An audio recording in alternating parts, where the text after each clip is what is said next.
Hi, everybody. Welcome to Conversations with Bizzy. I hope you enjoyed today's story. And if you do, please subscribe. Here we go.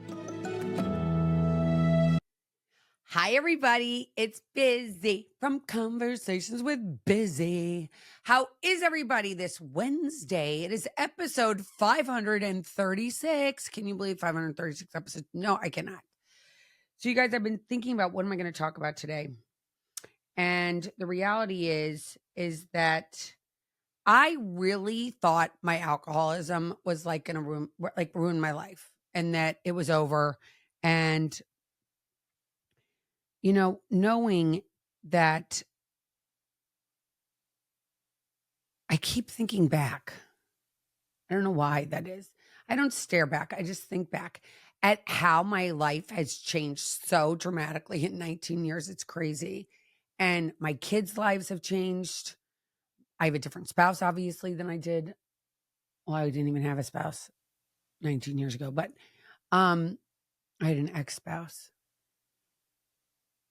And how much it means to me to be sober and to accept that and accept who I am, everything, all the bumps, all the lumps, love my community, respect others.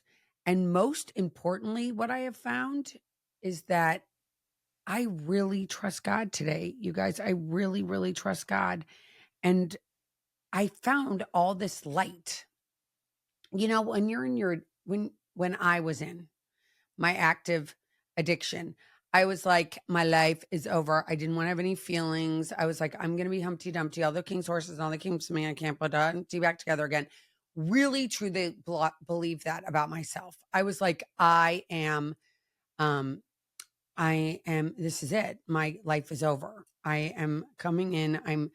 I'm asking for help. I'm looking for new friends because the friends that I had liked to party like I did. And it wasn't good, bad, or indifferent. It wasn't what I wanted to do anymore. I needed to change all these things about myself. And I have an amazing guest coming on Monday. And I had an opportunity to speak with her today. And when I spoke to her, so many things became transparent to me. So many things, I realized, like my old story. Like we all have these stories about ourselves and who we were and who we are and what we hope to be, right? That's just what we do as human beings. We go, this is what I hope to be. This is what I was. This is who I am today. So funny. I have a friend that constantly says, well, this is what I want. This is what I'm going to get in the future. And then sometimes it doesn't happen and I feel badly. But so many of us do that, right? We're like, for me, I'm going to tell you personally, for me, like, so I don't get a certain number of likes or I don't get a certain number of subscribers. Wah, wah. It's the wambulance. I love that people call it the wambulance. And I'm like crying over my own stuff. And it's so easy to become negative. It's so easy to make yourself less than. It is so easy to bring yourself down. It is so easy to compare yourself. And comparing yourself to another person is really a true thief in a lot of ways because you're missing the whole point of this thing we call life. Again, back to my drinking. When I was drinking, it was all about who I want. I just wanted to be able to get through life. I had a lot of pain. And we think because I came from a certain zip code and I had this certain life and I had certain things, material items, that meant that my life was good, right? That's what you compare, at least one compares, I'm going to say myself compared the world to be like, okay, that person is obviously on top of their game. They've got a humongous house. They've got a fabulous car, a white picket fence, certain number of kids. Their life is perfect. Well, of course, fast forward now to being 56 years old and realizing that was utter and total BS that I did to myself. I thought that because I saw something. Now, this is when I first saw this was like in the 70s, 80s, 90s, early 2000s that I saw this stuff. And then the craziest thing was I got to this place where I I got a job selling cars. I sold cars in Philadelphia, and I just gotten sober. So when I first got sober, it was all about getting sober, right? It was like, I'm not going to drink. It was all I could think about was not drinking and how I wasn't going to drink and how I wasn't going to be able to drink at this situation, at this function. I wasn't going to be able to drink at that function. It was all kind of like, oh my gosh, I have to do this. I have to quit drinking. But oh my gosh, all the things I'm going to lose that I'm going to lose in my life. And in that first year, I think I thought about it. And in that first year of sobriety, for me at least, I did these, I did the 12 steps. I was like, oh my gosh, I'm finally going to graduate from something summa cum laude. This is going to be amazing. Oh my gosh, look at all those steps I can do. This is it's going to be fabulous. But you do have to do a 4-step, which is like for me or somebody who's Catholic, you go to confession. It's kind of like that, but you write it down. And that wasn't like going to take me out because I'd done confession in my life. So I thought, well, I have to tell somebody else my stuff. I didn't go like as deep and tell that first sponsor that I was working with what had happened. I didn't even it took me like a couple sponsors to get to the place that I could let go of everything that had happened in my life because I just wasn't trusting in the beginning, which I think is completely and utterly normal. But, I, um, I was that first year and a half, or maybe 5 years, let's just call it 5 years just to be safe. And I was all about like not drinking. This is me. I'm sober. I don't drink. I don't drink. I don't drink. And I got a job selling cars and I sold Range Rovers and Jaguars. That's what I did for mainline for a Jag and whatever and Land Rover. And I sold cars there. And that was the first time that I realized in my life that like things aren't always exactly what you see. Now, again, I am from St. Louis, Missouri. So I am home, like the home of apple pie. I feel like the middle of the country. We cheered on even the people we were like people that were facing off as us against us in games. We'd even cheer for them. I mean, it was not like Philadelphia at all. It was literally, it was Cardinals. Everybody loves the Cardinals. Everybody would go to the game day. Everybody's happy. No one would ever think to throw a snowball at another human being in a stadium. It was so different when I was growing up. And so when I went and I started selling cars, and I thought everybody was exactly what they said they were. I literally naively, I thought everybody had this amazing life. I did not because I had drama in my family. So I didn't have this amazing life. It was chaos. It was drama. It wasn't what it looked like on the outside because everybody on the outside thought we were one thing, but reality, we weren't that at all. And I was living these two different lives in so many ways, it felt like. And but then I went and sold these cars and I was like, oh my gosh. I thought this person who pulled their car in had all this money. Their life was perfect. Again, when this was happening, it was when it was very hard to get car loans. You had, especially for those kind of cars, you had to have like perfect credit score, not a lot of debt. You had to have, it was before they would just give out loans to anybody. It was literally, it was hard. It was hard to get one of those cars. And all of my judgment changed because I was like, oh, wait a minute. Not everybody is what they perceive us to be. So again, I'm sober and I'm doing this job and I'm seeing this and I'm like, that's a huge thing to learn. Wow. Wow. 2 plus 2 doesn't always equal 4, Elizabeth. And I had to suck that up. And then I left that job because for whatever reason, I did not like selling cars. It wasn't my thing. I think if you do it great, you're good at it. It's awesome. I know a lot of people who are amazing car people, and I think it's amazing. For me, it wasn't my gig, but I learned a lot, and I was so grateful for that. So fast forward to my sobriety, and I remember that I was probably 7 or 8 years sober, and I was doing this program and I knew the God stuff. Like they would say, well, your higher power. And I'd be like, well, my higher power is God. I always knew who God was. And I trusted in that. And even though I was raised Roman Catholic, and because of the way, I don't know, it was Catholic church. It was like, it was always scary with like Jesus on the cross in front of me and the blood and all that. It was like very scary as a little girl for me, at least for me. It was scary. And that was scary. And then I remember the incense that they would burn over Lent, and I didn't like that either. I was like, I don't like this. And so when I graduated, when I like my parents went through this tumultuous divorce and my mom got remarried, and church kind of went to the wayside. I think maybe when I was 16, 17, it was just not as prevalent in my life at all. I knew that there was a God, but for me, the God was not what it is today, for sure. So I walked through all of these things, and then it was time to get married to the father of my kids. And we get married, and it had to be in a Catholic church because my mom was adamant. And I was like, okay, but my husband to be is not Catholic.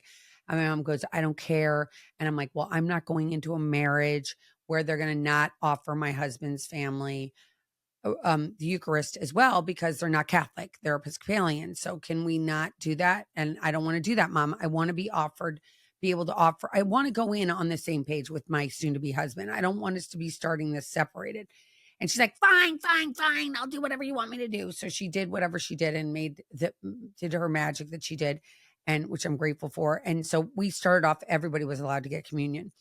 And it was a Catholic church, and people who are listening to this might be irate because that's what they used to do. And this was in 1990. I got married in 1994 the first time. So my mother knew a Monsignor that was a very dear family friend. He traveled a lot with my grandmother. They both played bridge. And this priest was just a dear friend of the family's. He had always been in our life. I mean, he married me the first time. He married my mother. I think, did he marry? I don't know if he married my sister, but anyway, not to digress. But so again, I had this religion in my life. And so when I decide to, so we get married in Catholic church. We didn't really go to church that much. Then all the stuff came down about the priests. I put my son in, I did baptize all three of my kids Catholic. That was important again to my mother, and I did that. And that same priest baptized my oldest. I think he might have baptized all three of my kids. I don't even remember. How bad is that? But he baptized all three of them. And then I was going through my craziness, my crazy alcoholism, and getting divorced and being a wild woman and having three kids in 3 years. It was a lot. It was really a hard time. And I had no idea who I was, what I was doing. I was just trying to keep all the balls in the air like a juggler, and I'm not a juggler. And it was hard. It was hard. It was a really hard time. And I didn't really go to God that much. I did when I got divorced. I switched from the Catholic Church officially and went to the Episcopal Church. So my kids didn't make their sacraments in the Catholic Church when they were young. And we went to the Episcopal Church. They got their Bibles at the Episcopal Church. I was a big member of my local Episcopal Church. And I remember at the end of my drinking, I would go and I'd be like, God, please, I don't want to drink like this anymore. Please help me. Please help me. Please help me. And again, it had this whole, I had a relationship with God, and I had a relationship with my priest, and I had a relationship with my church community, which I still love to this day. And I have one here now presently.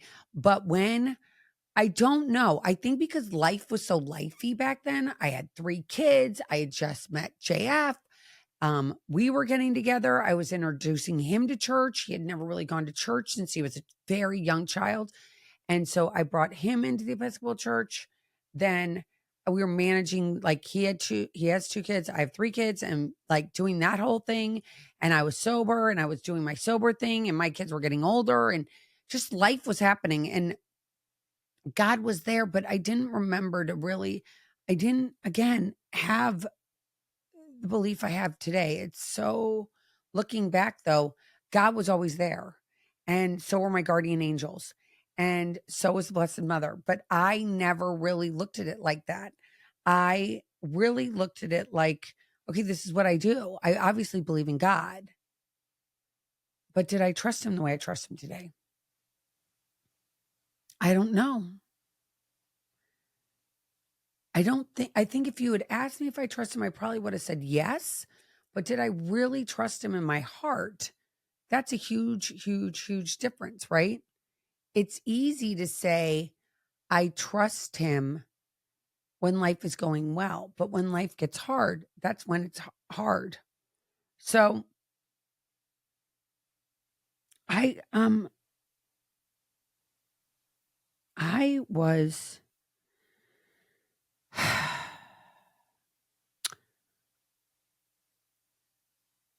I was just walking through life, I think. I was just doing again. I wasn't drinking. I was doing the steps. I was helping other women with the steps. I was doing this, especially the past 9.5 years. I've been doing this podcast, and it has been so rewarding in so many aspects of my life. It's crazy. So, but again, I didn't look at God as I do today, and knowing like I do today, like no question. I don't question at all if God exists. I know God exists. I know Blessed Mother exists. I know that from the bottom of my heart. Like I go to a lie detector test and you took me up and I'd say, no doubt in my mind that God is real. And no doubt in my mind that the Blessed Mother's real. And, but if you had asked me 5 years ago, 3 years ago, I don't know that I would feel the way I do today. I don't know that I would. That's how life is always evolving, right? It's always changing. So my alcoholism that took me to this place where it dried me out, it gave me these steps, these 12 steps. It gave me a community. Like I have a community anywhere I go in the world, which is amazing, being a member of this group that I'm a member of. Some people call it a cult. It's okay. I don't care. You get to call it whatever you want to call it, whatever you want to call it. But I don't call it a cult. I call it my community. So my community has given me this ability to have a bigger and better relationship with God. And for so long, it was about the people that were in my community. And I've been hurt by members of this community, the community in big ways where I stopped going to meetings for a while and I just gave up and I'm like, I can't do this. It's too much. It's too painful. These people are not telling me da, da, da. I, make up stories and all the rest of it. And um, but what I always remember is I had a friend who he had 30 years of sobriety and we were in actually as he was then my boyfriend, JF's pool. And I said to him, what is the hardest part about staying sober? And he said, letting go. And I'm like, oh my gosh, bing, bing, bing, bing. And for those of you that I'm speaking Arabic and you don't understand what I'm talking about, so I'm going to tell you the first 3 steps. The first 3 steps are number 1, step 1 is admitting I'm powerless over alcohol and that my life has become unmanageable. Now, for me personally, I believe whether you're an alcoholic or not an alcoholic, you're powerless. My good friend Kathleen, who was just on my podcast, wrote a book about this. Her book is called, oh my gosh, I'm going to have to look it up, you guys. This is so crazy. I'm reading it, and of course, I don't remember the name of it because that's how crazy my life is. Kathleen Bierken's book is called, oh my gosh, her book didn't come up. That's weird. Don't you love that I do this in real time? Your Creator Matrix. So her book, Your Creator Matrix, Kathleen Bierken, she was on my podcast just recently and she was on it last year. Her book is amazing, but she talks about being powerless. And so we're powerless. Okay. And she's not an alcoholic. So being powerless, I am powerless over what is going to happen. The only thing I have power over is how I'm going to look at something. So for instance, if I want to look at my life as being wah, wah, as the ambulance, or do I want to look at my life as being positive? Like I could look at these things like, oh my gosh, my son's not talking to me. My daughter's not talking to me. They're doing their own life. They aren't talking to me. Wah, wah, wah. And I can look at it like that, like, oh, woe is me. Or I can look at it like my kids have grown up and they are doing their lives. My son got a wife. He doesn't need a mom anymore. I mean, he needs a mom, but he's doing with his mom whatever he's doing with his mom. That's totally fine. And then my daughter is doing whatever she's doing. And that's on her too. It's not about me. It's about her. And I have to just respect them that they're doing what they're doing. I can't be mad about it. I can't sit here and go, wah, wah, wah, wah, wah. To be like, I'm so grateful that they have the strength to be able to walk away from me. Okay. That's how I deal with it. You might not agree with me, but that's okay. You don't have to. So that's step one. I can change. I am powerless over everything. I'm most importantly powerless over alcohol. I remember standing outside of a bar still to this day saying I'm only going to have one drink. I don't know if you can relate this to maybe Doritos or something. Like you say you're only going to have one Dorito and you have the entire bag and like, how did that happen? That's how it is with me for drinking. I have one drink. I have to have 47.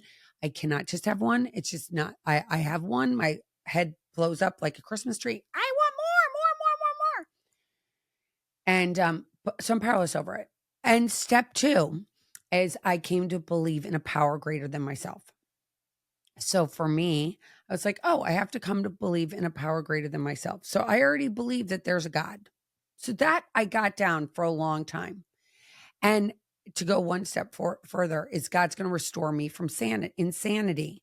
Well, I was like, well, am I insane? And at first I'm like, I'm not insane. I'm like, wait a minute, what are you talking about? I took care of my kids. They always had 3 square meals. We had a car. We lived, whatever. And, but it was insane because every time I went out and thought I was going to have control over that drinking and I thought I had control was insane, right? That was the insane thinking. And I kept doing the same things over and over again. I'd wake up after a night of drinking going, I never want to do this again. And I'd do it again. And I'd be like, oh, why did I do this? That's insane. And I'd keep doing it. And people would say, do you want a cocktail? Of course I want a cocktail. And it wasn't until I finally said, no, I don't want any cocktails. And then step three, so hard for humans, I think. So hard.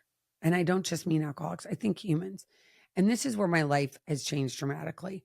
And I'm so grateful to be an alcoholic because if I weren't an alcoholic, I don't know if this would have come to me the way it has and the way my journey has gone. So for me personally, I'm grateful that I'm an alcoholic and that I went through the pain I had to get through to get to this place where I get to say, guess what? I have to turn it over. I have to let go. I have to let go. Step three, I have to let go and let God. Step three, I have to let go. I have to let go. So I might in my head say, I want this, and this, but God's got me. Like, I don't know if those things are going to happen. And I think for me personally, like, thank God I don't live a life where I'm constantly like, well, I have to make this measure and I have to make this measure and I have to have this many followers and I have to have that many things. I just keep walking and I trust that it's all going to work out the way it's supposed to. Because you have to let go. I have to let go of what the outcome's going to be. I have to let go of what my expectations are. Because see, like expectations are born resentments and having these things that I think like that I need to get, like I have to have this goal. And if I don't have that goal and it doesn't work out, then it makes me a loser. I'm not a loser and neither are you. I have to trust God. I have to, and I'm not God. I have to let go that I am not God. I'm not my kids' God. I'm not my husband's God. I'm not my friend's God. I'm not my sister's God. I'm not my parents' God. I'm not my anybody's God. I'm nobody's God. I'm actually God's daughter. I'm humble to that. I'm Mary's daughter. All of this happened because I asked God for help back then. And I can continue to ask him for help. And when times are hard, like when I stopped talking to my kids, it was very hard. I mean, many sleepless nights and many tears and many groveling on my behalf of like, please pay attention to me. And that didn't work out, but that's okay. It happened the way it's supposed to happen. God has a plan. It might not be Elizabeth's plan, but God has a plan. And I think that for me, at least, I wanted to make sure that things happened the way they happened. It was like I had all these big plans of how I wanted my life to look. And in the end, I was an alcoholic. I was an alcoholic.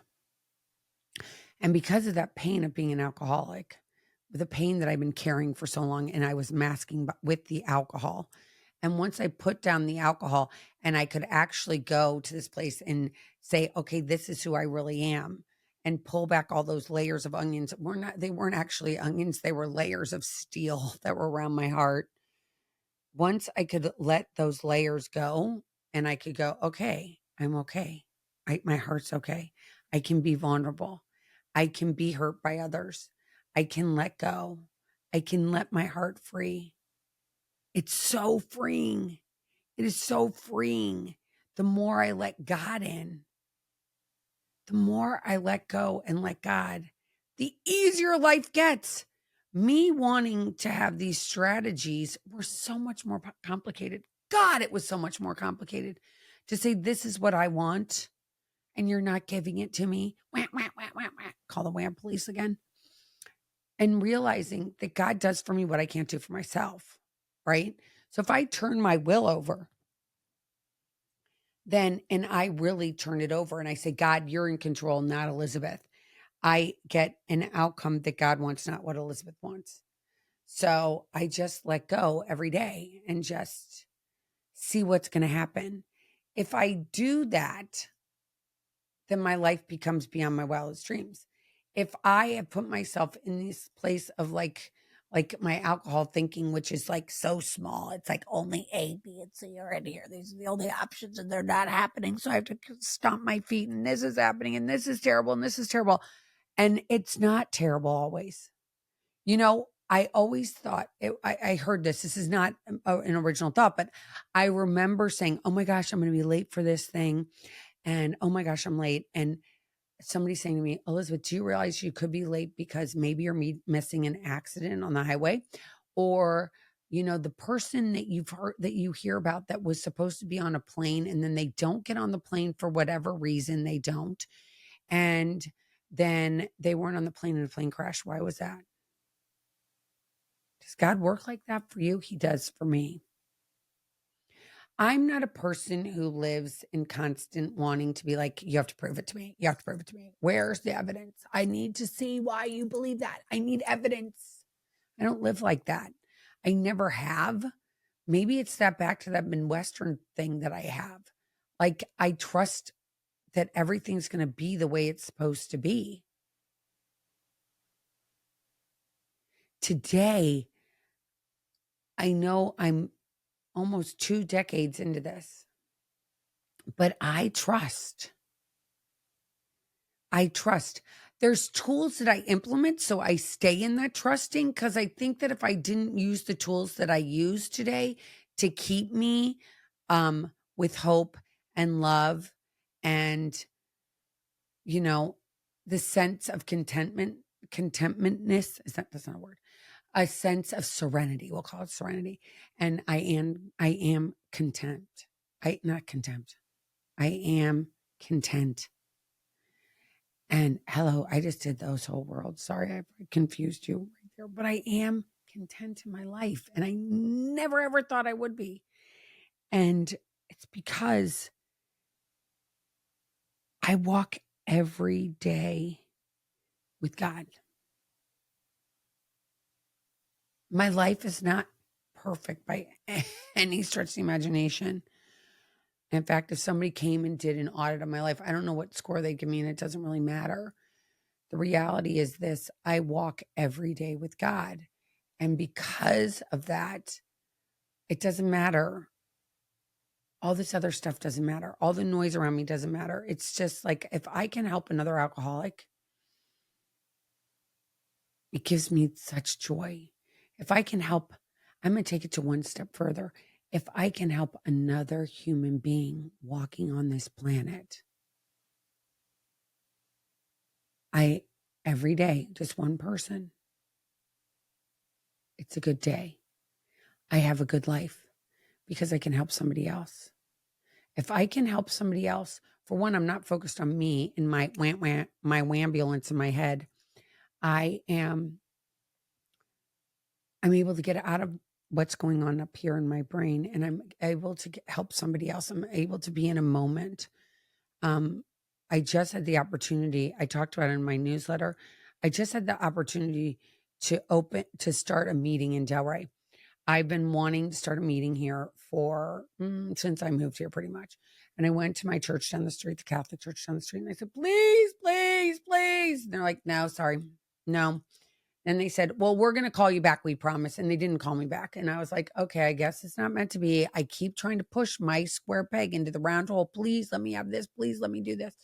And their answer was no, I guess, in the beginning. And then something happened where they called me and they said they had somebody in the parish hall that needed to go to a meeting. And they called me and they said, Elizabeth, where's a meeting? Where's a meeting? So I told them where a meeting was. I told them actually where 2 meetings were. And then I called them again on Thursday and I said, can I have a room over there to start a meeting? And they said, yes, you can. You can start it this past Monday, yesterday. I record on Tuesdays and drop it on Wednesday mornings. But so I started it yesterday and there were 14 people there. And I was like, wow, God, thank you. God, thank you. And now I don't have to do it. We open the door and it's going to be happening. I had 5 people already sign up to chair the meeting for the next 5 weeks. It's just amazing, amazing, amazing, amazing stuff. Again, I just feel like this is God working my life. It's not Elizabeth working in her life. When Elizabeth wanted this so badly, like to have this meeting, to say I started a meeting here in Delray, no, it wasn't happening. When it was just like, when God wanted it to happen, it happened, which happened to be yesterday, the last day of March 2025. We started a meeting in Delray. And I start my day now, and I mentioned this on YouTube. If you watch me on social media, you can hear me talking about this yesterday, but I love this prayer and it's so easy. And it's, oh, Jesus, I surrender myself to you. Take care of everything. Oh, Jesus, I surrender myself to you. Take care of everything. Oh, Jesus, I surrender myself to you. Take care of everything. Say that 10 times. Oh, Jesus, I surrender myself to you. Take care of everything. Do you see where that just saying that, for one, you're acknowledging God, Jesus. You're saying, hi, Jesus. Hey, it's me down here. I can't, I sit here and I'm spinning because I want this to happen and this to happen and this isn't happening. So I'm just going crazy because all I'm doing is pushing this square peg into a round hole, trying to make something happen. Nothing's happening. I'm just sitting here frustrated and then I'm spinning and then I'm not okay. And then I'm yelling at everybody. Then I've got fear. Then I've got all these other feelings that keep bubbling up. And then I'm no good. And then I'm not good at this and I'm not good at that. And I'm a loser. And oh my gosh, it's become the biggest ambulance you've ever seen. And it's all been about me. But if I say, God, oh, Jesus, I surrender, let go. I'm done. I'm not fighting anymore. Now, you cannot win the lottery if you don't buy a ticket. So you have to participate in life. This does not mean you do not participate in life, but you surrender to what he wants to have happen. You may buy many, many lottery tickets and never win. It's not meant to be. It's not meant to be. So what are you going to do? You can keep doing it, or you can say, I surrender. And I just do it because I get a little rush buying the ticket and playing in my head that if I do win the mega millions, I'm going to do A, B, C, and D. But is it going to really change you as a human being? I'm sorry, I doubt it. Most NFL players run through all of their money before they even finish the NFL, just to tell you guys. And they're like, they won the lottery every day. So let me tell you, it will never be everlasting. So you surrender. I surrender. I'm letting go. And then I go to one step further, which is, God, take care of everything. Take care of it. Not that you give up on life, but I give up on what I think should happen. I give up on what my little brain can say, which is A, B, C, D, E, F, maybe G, but I doubt you can get to Z or get to God, which is infinite possibilities of what can happen in your life. So do me a favor. Think about that.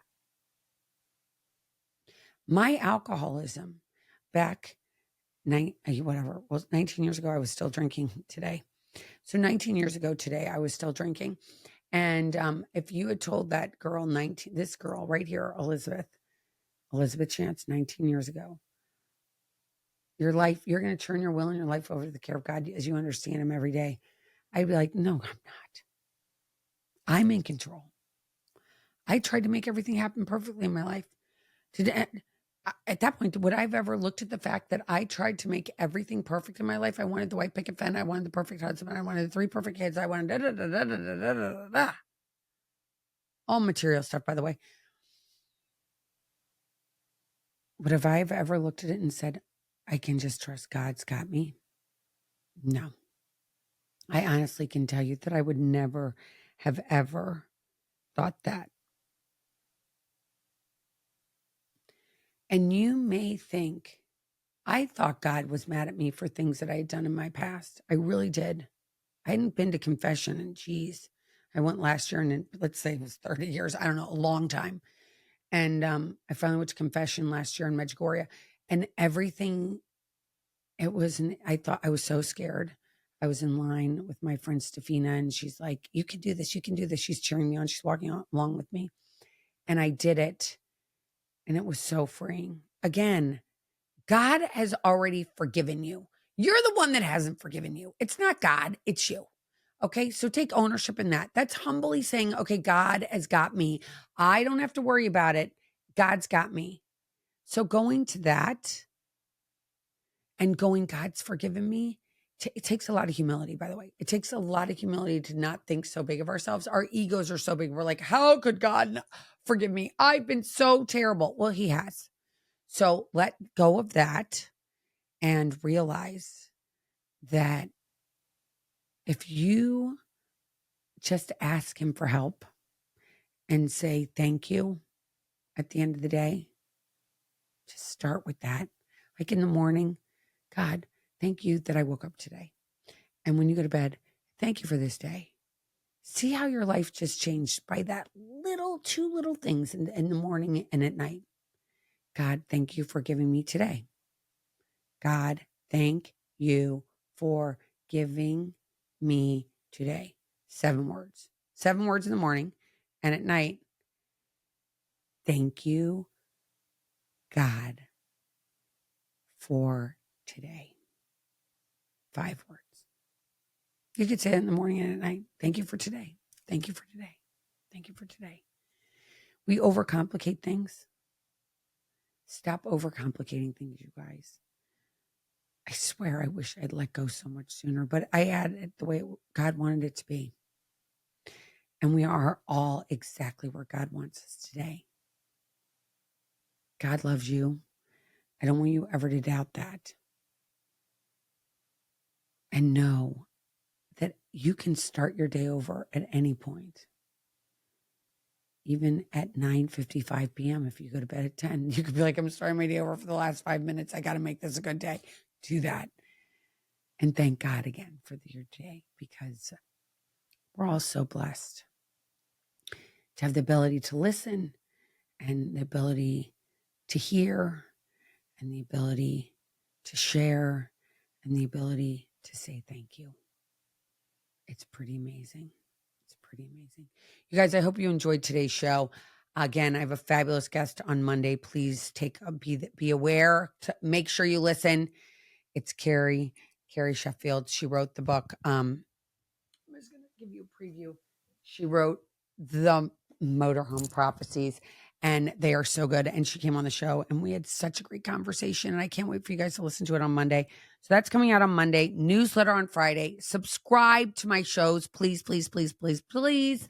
And if you want my newsletter, if you go to elizabethchance.com, go to the bottom of the page, you can sign up, and the newsletter will come right into your inbox on Fridays.